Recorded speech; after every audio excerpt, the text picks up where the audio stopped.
Hi guys, in this video I will do how to create bootable flash drive using CMD. First we need our flash drive. Here may flash drive. And ang una natin kailangan gawin ay gumawa tayo ng Windows 10 ISO file. Paano nga ba gumawa na ito? First punta tayo sa Chrome. Type natin ang Windows 10 ISO. Ang first link na lumabas galing kay Microsoft, yan po ang i-click natin. And scroll down lang po tayo. Ito po ang ating pipindutin para mag-download. Since may download na ako kanina, ayun na lang po ang aking gagamitin. I-click lang natin to. Yes. Wait lang po natin.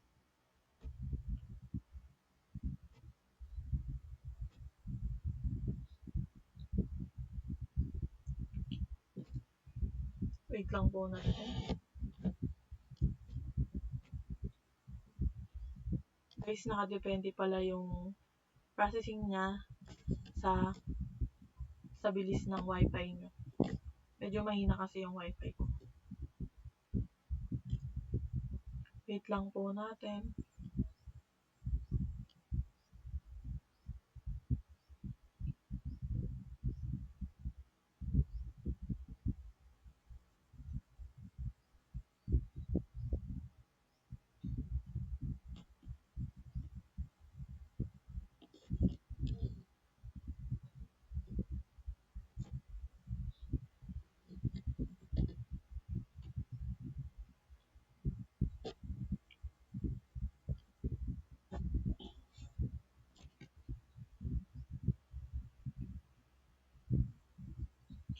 Nagkaganto po siya dahil mahina po ang aking wifi. Close lang natin. Click lang natin ulit. Hanapin natin siya sa download. Click. Wait lang natin. Lumabas siya.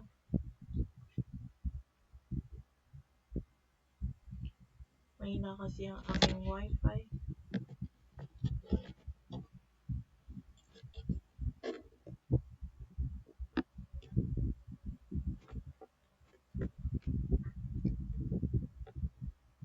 Wait lang po natin.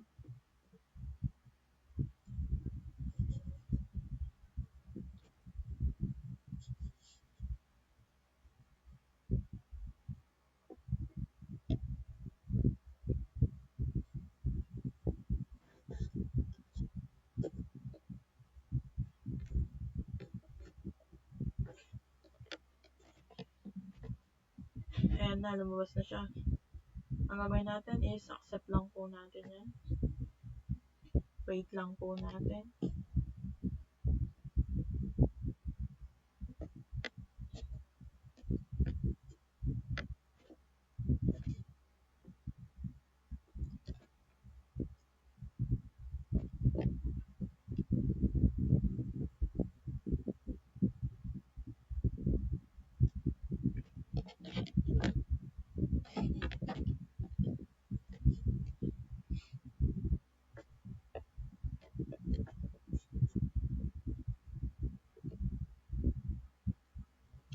So, since gagawa tayo ng ISO file, ay i-click natin itong pangalawa.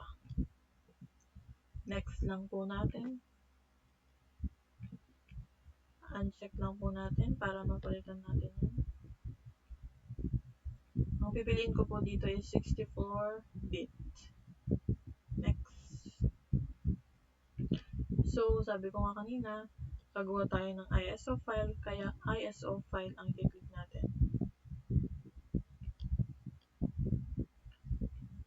Pangalanan na natin to ng Windows 10.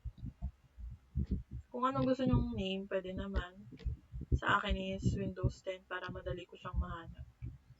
Ilalagay ko na lang siguro to sa downloads.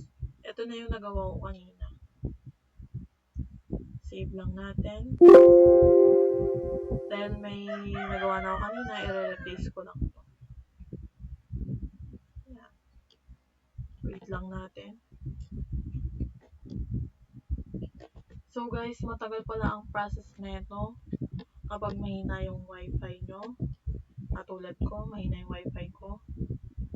Ang processing nito is hanggang 100. May next pa siya na process ulit na 100%. So, i-skip ko na lang to guys. Itong process na to. After naman nun, yung pangalawang process na ganito is finish na yung lalagay dito. I-finish nyo lang. After na itong process na itong una, next nyo lang. Antayin nyo yung pangalawa. Pag nag 100, finish na ulit. Okay na po yun.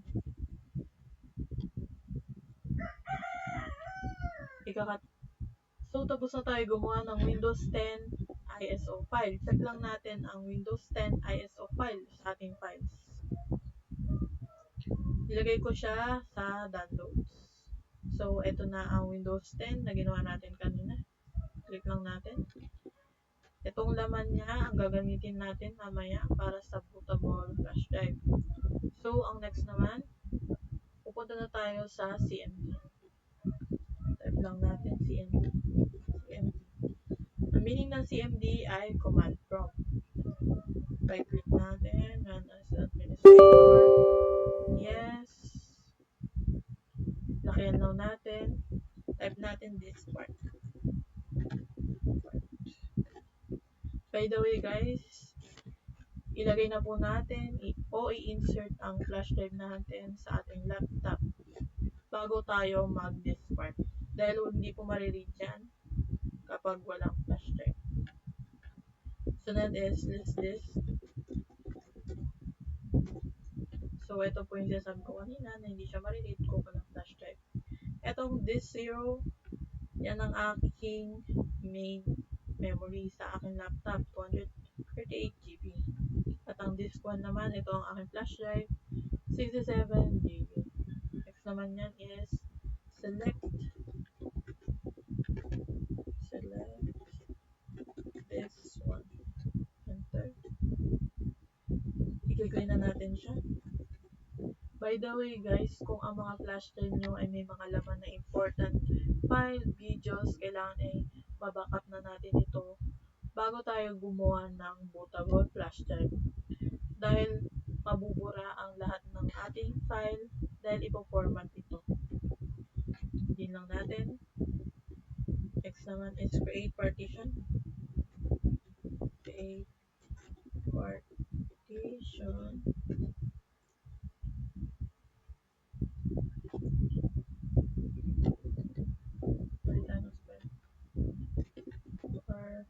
Partition. Primary. Enter. Next naman natin, select partition. Select partition 1. Partition 1. After that, type natin active. Active. Numark na siya.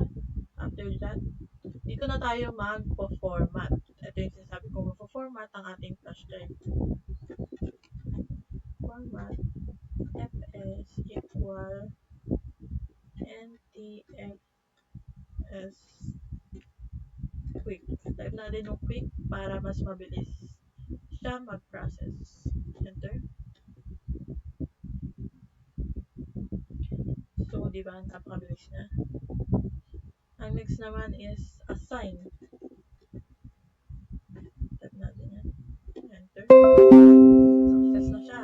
After that, by the way, bago ako mag-exit, dito din natin malalaman kung ang flash drive natin ay fake. Dahil may mag-error dyan na lalabas kapag fake ang flash drive nyo or hindi siya nire-read. So, exit na tayo. Exit. Exit na natin yan. So, mag-exit na tayo dyan.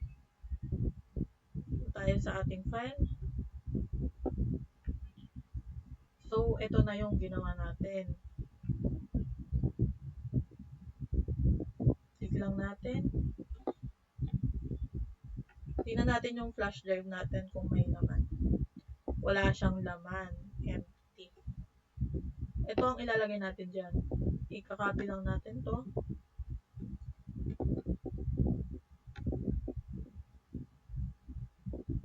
Copy. Control C para mabilis. Punta tayo sa ating flash drive.